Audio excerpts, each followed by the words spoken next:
Page 16, Yesterday. It's another Beatles song. They're introducing you to the key of E flat. That is E flat major. See, if we don't say major, minor, or whatever, it's automatically major. It's just implied. E flat major has 3 flats in it. It's time to be doing my scale video on E flat major. If you don't know it, just 1 octave up and down is good enough to learn it. But once you know it, you need to be doing 2 octaves up and down. Also, go ahead and do the scale video on C minor.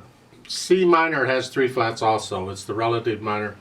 And again, 1 octave if you don't know it, but you need to be doing 2 octaves soon. So learn that scale and then go to 2 octaves on it. Wouldn't hurt you to go ahead and do the arpeggios too. I have videos out on the E flat major arpeggio and the C minor arpeggio. 1 octave up and down is good enough for now, I guess, but it's the tremolo exercise really that is important in those. This piece obviously is in E flat major. This arrangement is, at least. It's in cut time or 2/2 time. And again, when I learn a song or any piece of music that's in cut time, first I pretend it's in 4/4 time. So I'm going to talk about it in this video as though it's in 4/4 time, and then we'll put it back in cut time a little later on. So at the beginning, you just make sure you hold these multiple voices down. You got whole notes, hold them down. And octaves, don't forget the E flat. And on the 3rd measure, C's, I do a 4/5. You can do a 4 on both if you want, whichever is easier for you. And they've got, in the left hand there, in the last beat of that 3rd measure, you see a 4 and a 5 in parentheses. Well, that's an alternate fingering. You can do 5/1 or 4/1. I usually, out of habit, do 4/1 if it's a black key octave, and a 5/1 if it's a white key octave. But they're doing here this so you can connect this to this. They're connected. Pedal will help us out, but again, you can feel it. If you want to do 5/1, that's fine. It's up to you. Then 2nd line. I'm doing 4/1, but you can do 5/1 in the left hand there also if you want. But hold that D down, it's a half note.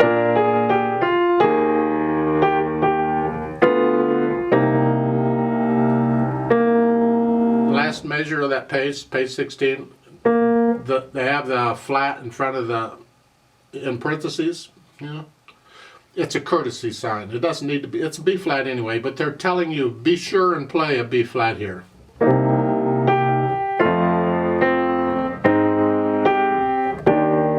And then you repeat that, but let's go on right now. You're here. Now here, this is the last measure on page 17, 1st line, last measure here. They got here, and you hear. I do a 3 on the C, and then a 1/4 and 1/5 to connect it. If your hand's not big enough to do that, the fingering in the book is fine if you can do that. But connect that if you can. Otherwise, you got to do 5. I prefer not 5 on both of those. I'll leave that up to you. So again, at the repeat sign, it's here. I do 3. Hold this whole note down.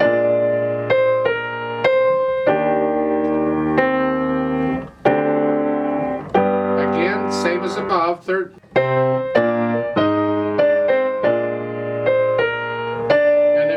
Big enough, do a 1/4 on that so you can connect it. Otherwise, you have to do 1/5.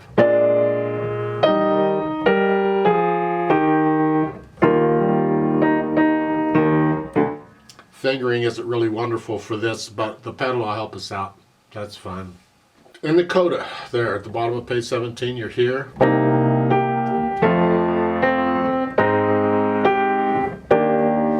And then just come on up. That pedal will hold all the noise going, and you just come up and play it. You can use a 4 or 5, either one. If it's the last one of the piece, just a 1/5 is fine.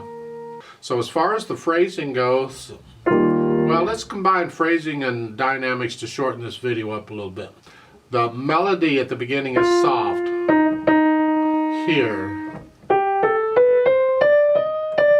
You're on the soft side, soft, sweet side here. Left has to be very soft. Everything else has to be very soft.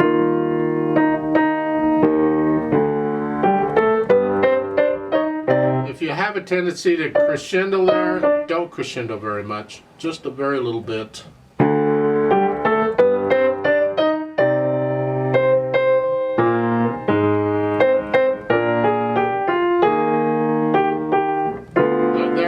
That's a new phrase, so like taking a breath.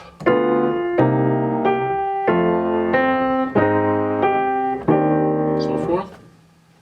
So you add the phrasing, you can do that. As far as the dynamics, they don't give a lot.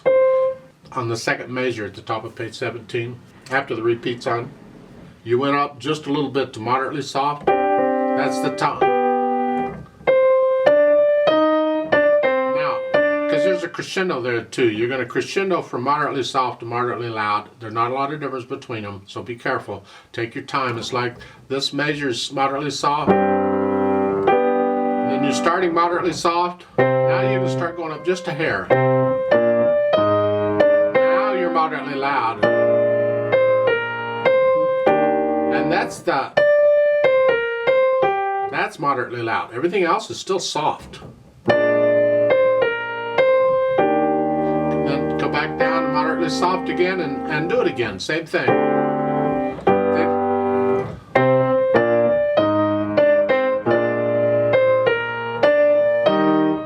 And here, third line down, last measure. We want to hear that. It's like a break. And then go back down to soft, because you're going to go back to the beginning on the DC.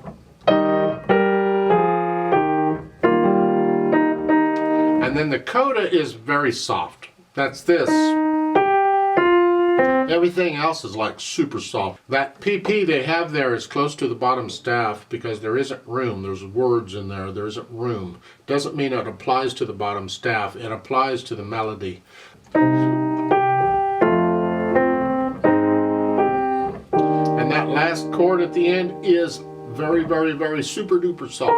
Hardly hear it at all. Don't use the soft pedal, that's cheating now. You just do it with the hands. It's just a nice, like this moment, you're kind of stroking the key. You're not pushing them down, you're kind of stroking them gently. See, the slower the key goes down, the softer it is on an acoustic piano. You have to experiment on an electronic keyboard, I don't know. Try and get them really, really soft. Then the speed, well, now we put it back in cut time. We want to feel this in 2. A nice, plaintively, whatever that is, slow 2. They're saying about 80, but you can get recordings of this. It's just a gentle piece. Now the metronome marking they're giving you, that's for a quarter note. Although they say it's in cut time, they want to feel it in 2, but it's a very super slow 2. So it's 1, 2. It's like a 1 and 2 and in cut time. 1 and 2 and.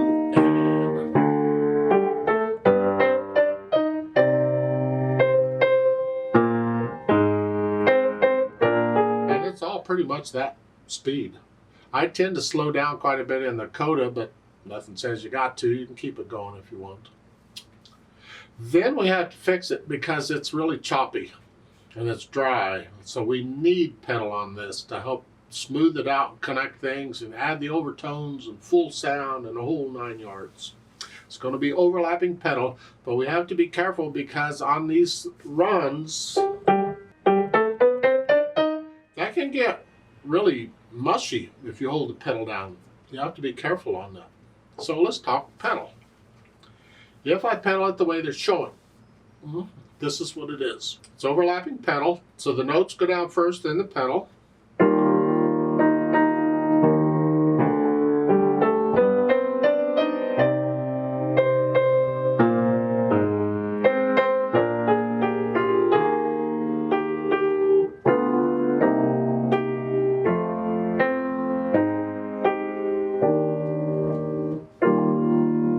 The idea.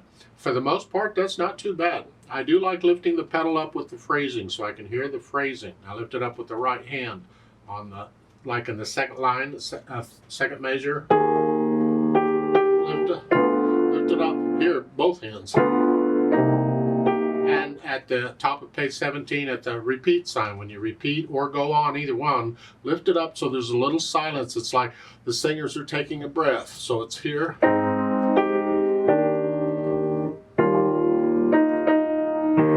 Whichever. But I don't like this. That's too much. So I'm going to suggest changing the pedal. Here, change, change. Change it on those last 2 eighth notes to clear some of that out. So the second measure of page 16.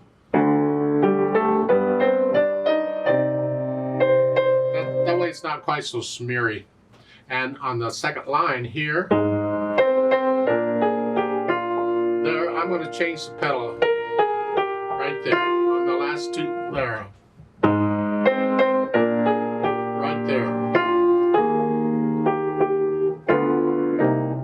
You have to be careful when you get over to page 17 on the third line. That's changing on every beat, and that should, because it'd get too smeary if you didn't.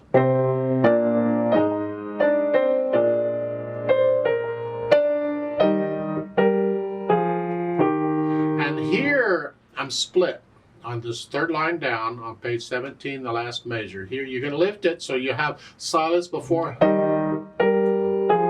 I don't know that I need to pedal those. Here, they're showing pedaling. I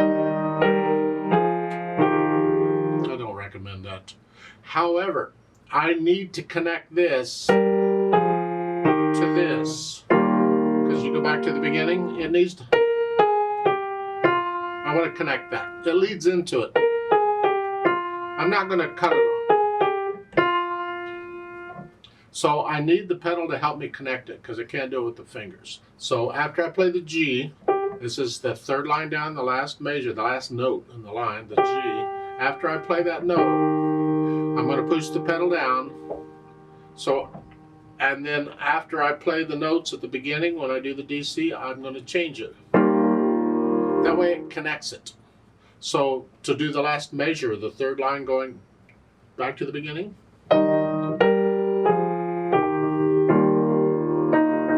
That way it just connects that. Then at the end, the coda. Here. And here, again, the pedal keeps everything down. And then at the end, after 4 counts, or 2 counts if you're in cut time, pedal and hands come up together. And that's my impression of the pedal. It's what I'm suggesting you try. It's a beautiful piece. Yeah, just be sure and bring out the melody on this. Don't let the melody get caught up and buried with all this other stuff going on.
I'm not going to do a play with me on this, but I think by the time you reach this level, you should know whether you're playing the right notes or not, or the right rhythms. Sometimes the rhythms can be a little tricky, but in this piece, the rhythms are not tricky.